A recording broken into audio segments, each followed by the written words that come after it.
Lord. ஆண்டவராய் இயேசு கிறிஸ்துவின் நாமத்தினாலே அன்பின் வாழ்த்துதல். கர்த்தருடைய பிள்ளைகளே, நீங்கள் எப்படி எல்லாரும் உற்சாகமாக சந்தோஷமாக இருக்கிறீங்களா? தேவன் உங்களோட வாழ்க்கையில் அற்புதங்களை செய்ய அவர் நல்லவராக இருக்கிறார். அவரை நோக்கி பார்க்குற ஒவ்வொரு நிமிஷமும் அவர் நமக்கு அற்புதம் செய்கிறவர். உள்ளத்தில் இருந்து நாம் அவரை கூப்பிடுற பொழுது நம்ம இருக்கிற அந்த இடத்துக்கு ஓடி வந்து தெய்வன் நமக்காக நன்மை செய்கிறவராக இருக்கிறார். அன்பு பிள்ளைகளே, இந்த நாளிலே நாங்கள் தேவனுடைய வார்த்தையை நாங்கள் கேட்போமா? மீகாவின் தீர்க்க தரிசன புஸ்தகம் 7வது அதிகாரம் 8வது வசனம் இப்படி சொல்கிறது: என் சத்துருவே, எனக்கு விரோதமாய் சந்தோஷப்படாதே. நான் விழுந்தாலும் எழுந்திருப்பேன், நான் இருளில் உட்கார்ந்தாலும் கர்த்தர் எனக்கு வெளிச்சமாய் இருப்பார். நம்முடைய ஆண்டவர் நமக்கு வெளிச்சமாய் இருக்கிறார். நம்மை வெளிச்சத்திலே கொண்டு வந்து விடுகிற நல்ல தெய்வமாய் இருக்கிறார். அன்பு பிள்ளைகளே, பாருங்களேன், இந்த இடத்துல நாங்கள் எங்களோட வாழ்க்கையில் சில நேரத்தில் யோசிப்போம், ஐயோ, இந்த இருளில் இருந்து நான் எப்படி மீண்டு கொள்வது, இதில் இருந்து நான் எப்படி மேலே வருவது, இந்த காரியத்தை நான் எப்படி மேற்கொள்ள போகிறேன்னு சொல்லி நம்ம யோசித்து கொண்டு இருக்கலாம். ஆனால் அந்த யோசனை நடுவிலே தெய்வத்துடைய வசனம் எப்படி கடந்து வருகிறது? நம்முடைய வாழ்க்கையில் அவர் நமக்கு அற்புதங்களை செய்ய அவர் சர்வ வல்லவராக இருக்கிறார் என்று சொல்லி சொல்லப்படுகிறது. அன்பானவர்களே, இந்த இடத்துல நாங்கள் பார்க்குற பொழுது பாருங்களேன், இந்த மக்களை குறித்து சொல்லப்படுகிறது. அந்த தீர்க்கன் மூலமாய் தெய்வம் தம்முடைய வசனத்தை அனுப்பி அந்த மக்களுக்கு அங்கே பெரிதான ஒரு ஆறுதலை கொடுக்கிறார். நீங்கள் இருளில் உட்கார்ந்தாலும் நீங்கள் வெளிச்சத்திலே கொண்டு வரப்படுவீர்கள் என்று.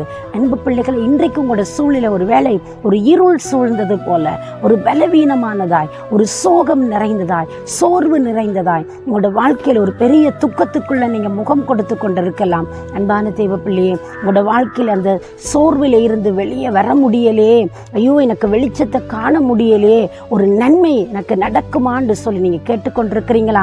நம்முடைய ஆண்டவத்தில் நானே வழியும் சத்தியமும் ஜீவனுமாய் இருக்கிறேன், என்னை கண்டடைகிற ஜீவ ஒளியை, ஜீவனை கண்டடைகிறான் என்று சொல்லப்படுகிறது. நம்முடைய ஆண்டவர் எந்த இருளில் இருந்தும் நம்மை தூக்கி எடுத்து நம்மை நிறுத்துகிற தெய்வமாய் இருக்கிறார். சத்துருக்கள் எதிராய் வருகிற பொழுது, சத்துருடைய திட்டங்கள் வலுப்பெறுகிற பொழுது, அந்த இடத்தில் ஒரு நன்மை செய்து, அந்த இடத்தில் ஒரு அற்புதத்தை செய்து என்னையும் உங்களையும் கனம் பண்ணுகிற கடவுள் தாமே நம்மோடு கூட இருக்கிறார். அவர் எப்படி தெரியுமா?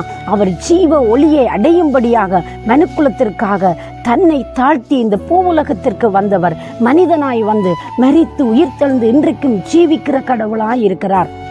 அவரை நோக்கி பார்க்கிற யாவருக்கும் அவர் நன்மை செய்து கனம் பண்ண வல்லமை உள்ளவராயிருக்கிறார். இந்த நாளில் நீங்கள் இருள் போன்ற பாடுகளுக்குள்ளே போயிட்டீங்களா?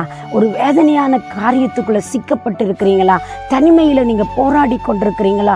ஐயோ, எனக்கு எதிராய் நான் தீமை செய்யலையே, ஒரே எதிராய் எழும்பி நிற்கிறாங்களே, இந்த எதிரிகளுடைய வல்லமையில் நான் எப்படி தப்பித்துக் கொள்வதென்று நீங்கள் போராடி கொண்டிருக்கிறீங்களா? தெய்வம் உங்களுக்கு அற்புதம் செய்து இந்த நாளில் அந்த இருக்கிற நிலையிலிருந்து, அந்த உடைவுகளில் இருந்து, உங்களை சோர்வுகள் இருந்து வெளியே கொண்டு வந்து ஒரு வெளிச்சத்தை காண்பது போல ஒரு சமாதானத்தை கொடுத்து உங்களை நடத்த சர்வ வல்லமை உள்ள தேவன் இன்றைக்கு உங்கள் பக்கமாய் கடந்து வந்திருக்கிறார்.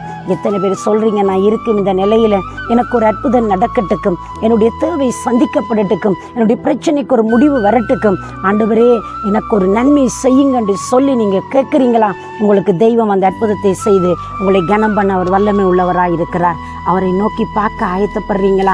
அந்நாள் என்ற பெண் தன்னுடைய மன கிளேசத்தை, மன குழப்பத்தை, மன கலக்கத்தை தெய்வ சமூகத்திலே போய் கண்ணீர் வடித்தாள். அங்கே இருந்த யாரும் அவளை புரிஞ்சு கொள்ளல, அவளை படைத்த கடவுள் புரிஞ்சு கொண்டார். நீங்க இருக்கும் இந்த நிலையை புரிந்து கொண்டு உங்களை வெளிச்சத்திலே கொண்டு வர, அந்த துக்கத்திலிருந்து மீண்டு வர, அந்த காரியத்திலிருந்து விடுதலை கொடுக்க அற்புதம் செய்கிற ஆண்டவர் உங்கள் பக்கமாயிருக்கிறார். அர்ப்பணிக்க நீங்க ஆயத்தமா? உங்களுக்காக நான் மன்றாடட்டும். சர்வ வல்லமை உள்ள நல்ல ஆண்டவரே, இயேசுவின் நாமத்தில் உம்முடைய பிள்ளைகளுக்காய் மன்றாடுகிறேன். ஒரு அற்புதத்தை செய்யும், சமாதானத்தை கொடும் ஆண்டவரே. சத்தியமான தெய்வம் நீர் உம்முடைய பிள்ளைகளுடைய வாழ்க்கையில் விடுதலை கொடுத்து அற்புதமாய் நடத்தி செல்லும்படி இயேசுவின் நாமத்தில் ஆசீர்வதித்து செபிக்கிறேன் ஜீவனுள்ள நல்ல பிதாவே. ஆமேன், ஆமேன். தேவன் தாமே உங்களை நிறைவாய் ஆசீர்வதிப்பாராக. God bless you.